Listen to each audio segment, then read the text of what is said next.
Jacob George, ഇവിടെ G Sukumaran നായരെയാണ് ഇന്നലത്തെ പരാമർശങ്ങളിലൂടെ ഉപരാഷ്ട്രപതിയും സുരേഷ് ഗോപിയും ലക്ഷ്യമിട്ടത് എന്ന കാര്യത്തിൽ യാതൊരു തർക്കവുമില്ലല്ലോ. കാരണം അത് NSSനെ മൊത്തമായിട്ടല്ല, ജനറൽ സെക്രട്ടറിയാണ് അവർ ലക്ഷ്യമിട്ടിരിക്കുന്നത്. അത് അവർക്ക് നേരെ ഉണ്ടായ തിക്താനുഭവം, അതിൻ്റെ ഒരു പ്രതിഫലനം കൂടിയാണ് ഇത് BJPയുടെ മൊത്തം ഒരു വികാരമാണെന്ന് താങ്കൾ കണക്ക് കൂട്ടുന്നുണ്ടോ? അങ്ങനെയാണെങ്കിൽ BJP നേതാക്കൾ ഒന്നടങ്കം എത്തിയേനെ NSS ജനറൽ സെക്രട്ടറിക്ക്. അത് നമ്മൾ പ്രതീക്ഷിക്കേണ്ടതില്ലല്ലോ. അപ്പോൾ ഈ ശുദ്ധികലശം നടത്തുമെന്നൊക്കെ കേന്ദ്രമന്ത്രി സുരേഷ് ഗോപി പറയുന്നത് അത് എത്രമാത്രം യാഥാർത്ഥ്യത്തിലേക്ക് എത്തിക്കുവാൻ കഴിയും? ആരുടെ പിന്തുണ കിട്ടും?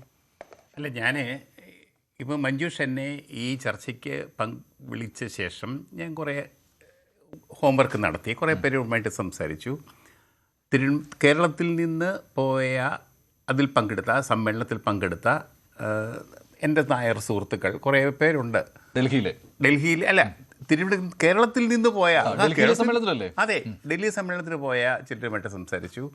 ഡൽഹിയിലെ ഇത് അറ്റൻഡ് ചെയ്ത പത്രക്കാർ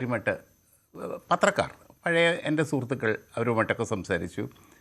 അവരൊക്കെ എന്നോട് പറഞ്ഞത് ഇതിൻ്റെ അകത്ത് ഒരു സമാന്തര സംഘടനാ നീക്കമോ ഒരു അങ്ങനത്തെ ഒരു വശം ഉണ്ടെന്ന് തോന്നുന്നില്ല. ഇത് ഡൽഹിയിലെ കിടങ്ങൂർ ഗോപാലകൃഷ്ണപിള്ളയുടെ കാലം മുതൽ തുടങ്ങിയ ഒരു സ്ഥാപനം, ഒരു സംഘടന. അതിന് ഒരു പുതിയ ഘട്ടം വരുന്നു. അത് ഉദ്ഘാടനം ചെയ്യുന്നതിന് ഉപരാഷ്ട്രപതിയെ വിളിക്കുന്നു. അങ്ങനെ അദ്ദേഹത്തിൻ്റെ ഭാഗത്തു നിന്നുണ്ടായ ആ പ്രസംഗത്തിൽ ഒരു പരാമർശം അങ്ങനെയുണ്ടായി. അല്ലാതെ സുകുമാരൻ നായർക്കോ ഇപ്പോഴത്തെ സംഘടനാ നേതൃത്വത്തിനോ സ്ഥാപനത്തിനോ എതിരായ ഒരു നീക്കമായിട്ട് കണക്കാക്കാൻ പറ്റത്തില്ല. ഇത് BJPയുടെ ഒരു അധിനിവേശ ശ്രമമാണെന്നും പറയാൻ പറ്റത്തില്ല എന്നാണ് അവർ പറഞ്ഞത്. എന്തുമാവട്ടെ, നമുക്ക് വരും ദിവസങ്ങളിൽ കാണാം. പക്ഷേ അദ്ദേഹത്തിന് വാക്കുകൾ ശ്രദ്ധിച്ചു കഴിഞ്ഞാൽ ജനറൽ സെക്രട്ടറി എന്നോ പ്രസിഡന്റ് എന്നോ ആരുമാകട്ടെ, അവർ വരരുത്, ഇവർ വരരുത് എന്നൊക്കെ പറയുവാൻ പറ്റില്ല എന്നുള്ള കാര്യമാണ് അദ്ദേഹം പറഞ്ഞിരിക്കുന്നത്. ഉപരാഷ്ട്രപതി, രാജ്യത്തിന് ഉപരാഷ്ട്രപതിയാണ് പറഞ്ഞത്. ഉപരാഷ്ട്രപതിക്ക് അങ്ങനെ പറയാമോ മഞ്ജുഷ്? അങ്ങനെയുണ്ട് കേട്ടോ. ഉപരാഷ്ട്രപതി ഒരു ഭരണഘടനാ സ്ഥാപനമാണ്. അദ്ദേഹം ഇതുപോലെ ഒരു നായർ അല്ലെങ്കിൽ ഇതുപോലെ ഒരു സമുദായ സംഘടനയുടെ നേതാവിനെ കുറിച്ച് അധിക്ഷേപകരമായ ഒരു പരാമർശം നടത്തുന്നതിൻ്റെ ഭംഗി അതും കൂടെ ഒന്ന് ആലോചിക്കണം. അതത്ര ശരിയാണോ എന്തോ എനിക്കങ്ങനെ തോന്നുന്നില്ല. പോട്ടെ, അത് ശരിയാണെന്ന് വിചാരിക്കുന്നവരുണ്ടാവാം. അത് പക്ഷേ ബി ജെ പി ഒന്നും പറയുന്നില്ലല്ലോ.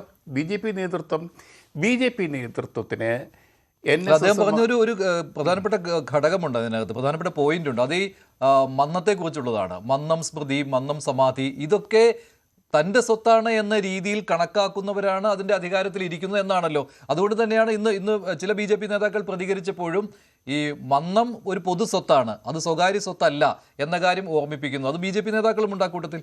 എനിക്കും അതേ അഭിപ്രായമാണ്. അപ്പോൾ ജി സുകുമാരൻ നായർ മന്നത്തെ സ്വകാര്യ സ്വത്താക്കി മാറ്റുന്നു എന്നല്ലേ അതിനർത്ഥം? അല്ല, അദ്ദേഹത്തെ അതിൻ്റെ രക്ഷകർത്താവായിട്ടാണ് തിരഞ്ഞെടുത്തിരിക്കുന്നത്. രക്ഷകർത്താവ് എന്ന് പറഞ്ഞാൽ അദ്ദേഹം വിചാരിക്കുന്നത്, അദ്ദേഹം കാണുന്നത് ശരി. എനിക്കതിനോട് യോജിപ്പില്ല. ഇവിടെ ആരും സുരേഷ് ഗോപിയുടെ കാലത്ത് നേരത്തെ ഒരു എപ്പിസോഡ് ഉണ്ടായല്ലോ ഇതേപോലെ ബജറ്റ് സമ്മേളനത്തിന്. അന്ന് മാതൃഭൂമി ചാനലിൽ ഞാൻ വളരെ വ്യക്തമായിട്ടും ശക്തമായിട്ടും സുകുമാരൻ നായർക്കെതിരെ സംസാരിച്ചു. അദ്ദേഹം പിന്നീട് എന്നോട് അങ്ങനെയല്ല എന്നൊക്കെ പറയുകയൊക്കെ ചെയ്തു.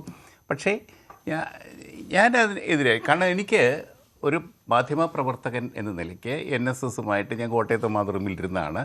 അങ്ങനെ കുറേ ബന്ധമുണ്ട്. പിന്നീട് ഒക്കെ ഇരുന്നപ്പോഴും ഞാൻ എപ്പോഴും പോകുമായിരുന്നു അവിടെ. നമ്മൾ അതിനകത്ത് നാരായണപ്പണിക്കർ ചേട്ടൻ, അദ്ദേഹവുമായിട്ട് എനിക്ക് നല്ല വ്യക്തിപരമായ ബന്ധമുണ്ടായിരുന്നു. അങ്ങനെ ഒരു ദീർഘകാലത്തെ ബന്ധം. അദ്ദേഹം എനിക്ക് മന്നത്തിൻ്റെ പുസ്തകം, ഇപ്പം ഞാൻ മന്നത്തിൻ്റെ അത്യാവശ്യം പുസ്തകങ്ങളുടെ ശേഖരം എൻ്റെ കയ്യിലുണ്ട്. അപ്പോൾ സുരേഷ് ഗോപി അന്നത്തെ ചുരുക്ക് തീർക്കുകയായിരുന്നു ഇപ്പോൾ. ആ ഒരു പ്രതിഫലനമാണോ? അതെ, അതിൻ്റെ ഒരു അല്ല, അത് സുരേഷ് ഗോപിക്ക് അതിന് അർഹതയുണ്ട്. സുരേഷ് ഗോപിക്ക് ഒരു അവസരം കിട്ടിയപ്പോൾ അത് ഉപയോഗിക്കാം. പക്ഷേ ബഹുമാനപ്പെട്ട ബ്രിഗേഡിയർ മോഹൻ പിള്ള അല്ലേ, അദ്ദേഹം പറഞ്ഞത് നിയമത്തെയാണ് അദ്ദേഹം കുറ്റപ്പെടുത്തുന്നത്. നിയമം ഭേദഗതി ചെയ്യാൻ അല്ലെങ്കിൽ നിയമത്തെ ചോദ്യം ചെയ്തുകൊണ്ടുള്ള ഹർജി കോടതി പരിഗണിക്കുന്നില്ല. ഈ നിയമം ഉണ്ടാക്കിയതാരാ? ഈ ചട്ടമുണ്ടാക്കിയതാരാ? അതൊരു ചോദ്യമല്ലേ. സാക്ഷാൽ മന്നത്ത് പത്മനാഭൻ ഉണ്ടാക്കിയ ചട്ടമാണത്. സാക്ഷാൽ മന്നത്ത് പത്മനാഭൻ ഉണ്ടാക്കിയ നിയമമാണത്. എന്തിനദ്ദേഹം ഉണ്ടാക്കി?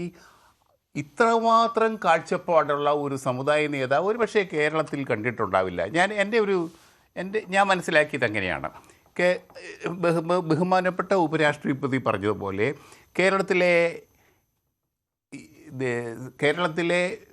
ഒരു വിദ്യാഭ്യാസ രംഗത്ത് സമ്പൂർണ്ണ വിദ്യാഭ്യാസ രംഗം, സമ്പൂർണ്ണ സാക്ഷരത, ഇതൊക്കെ കൊണ്ടുവന്നതിൽ മന്നത്ത് പത്മനാഭനും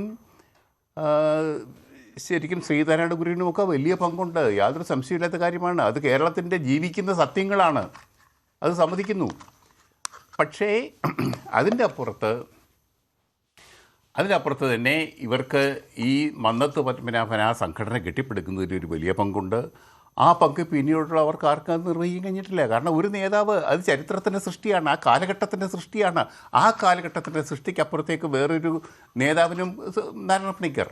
പക്ഷേ ഇവരുടെയൊക്കെ ദൃഷ്ടിയിൽ ഈ താഴെയുള്ളവർ ചെയ്യുന്നൊരു കുറ്റമുണ്ട്, അവർ BJP അങ്ങോട്ട് അടുപ്പിക്കുന്നില്ല. അത് എനിക്ക് തോന്നുന്നു. അല്ല, BJP അടുപ്പിക്കാതെ അവിടെ ഉറച്ചു നിൽക്കുന്നത് ജി സുകുമാരൻ നായരാണ്. അല്ല, നാരായണ പണിക്കരുണ്ട്. നാരായണ പണിക്കർ ഏട്ടൻ്റെ ഇപ്പോഴത്തെ നോക്കാമല്ലോ. ഇപ്പോൾ ജി സുകുമാരൻ നായരാണ്. ഇപ്പോൾ ജി സുകുമാരൻ നായർ അദ്ദേഹം അങ്ങോട്ട് അടുപ്പിക്കത്തില്ല.